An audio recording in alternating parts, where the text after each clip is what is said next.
السلام علیکم ورحمۃ اللہ وبرکاتہ۔ نماز کا ایک ضروری مسئلہ میں آپ لوگوں سے شیئر کرنا چاہتا ہوں جو میرے ساتھ پیش آیا۔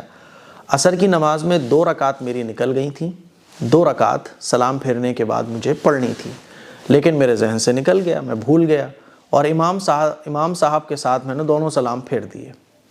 دونوں سلام پھیرنے کے چند سیکنڈ کے بعد مجھے یاد آیا کہ ارے 2 رکعت تو میری نکل گئی تھیں، ہے نا؟ ایسا آپ کے بھی ساتھ ہوتا ہوگا کہ مان لیجئے آپ کی کچھ رکعت نکل گئی تھیں، امام صاحب نے سلام پھیرا، آپ نے بھی امام صاحب کے ساتھ سلام پھیر دیا۔ سلام پھیرنے کے بعد آدھے منٹ کے بعد یا 15 سیکنڈ کے بعد کچھ دیر کے بعد آپ کو یاد آیا کہ ارے یار میری تو رکعت نکل گئی تھی۔ اب آپ کیا کرو گے؟ زیادہ تر لوگ کیا کرتے ہیں کہ دوبارہ سے پھر نماز پڑھتے ہیں۔ تو اسی مسئلے کو میں آپ کو سمجھانا چاہتا ہوں کہ دوبارہ نماز کب پڑھنی ہے اور دوبارہ نماز کیا پڑھنا چاہیے یا اسی نماز کو ہم کنٹینیو کر سکتے ہیں۔ تو اس مسئلے کو آپ اچھے طریقے سے سمجھ لیجئے۔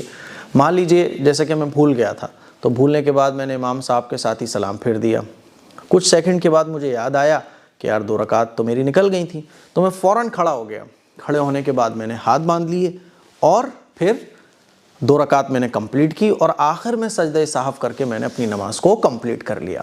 اب مسئلہ سمجھیے آپ کہ اگر آپ نے امام صاحب کے ساتھ سلام پھیر دیا اور آپ کی کچھ رکعت نکل چکی تھیں، تو سلام پھیرنے کے بعد اگر آپ نے کسی سے کوئی بات نہیں کی ہے، ٹھیک ہے، اگر آپ نے کسی سے بات نہیں کی ہے اور آپ اپنی جگہ سے اٹھ کر کہیں گئے نہیں ہو، ٹھیک ہے، یعنی آپ سلام پھیرنے کے بعد بس بیٹھے تھے، یاد آ گیا، یا بیٹھے تھے لیکن آپ نے کسی سے بات نہیں کی، 1 منٹ گزر گیا، 2 منٹ گزر گئے، لیکن ابھی آپ اسی پوزیشن پر بیٹھے ہو اتحیات میں، آپ نے کسی سے بات نہیں کی، آپ اپنی جگہ سے کہیں اٹھ کر نہیں گئے، تب بھی آپ کھڑے ہو کر ہاتھ باندھ لو اور باقی کی جتنی رکعت آپ کی نکلی ہیں، 1 رکعت 2 رکعت 3 رکعت، اس کو کمپلیٹ کرو اور آخر میں سجدہ سہو کر کے آپ نماز اپنی کمپلیٹ کر سکتے ہو۔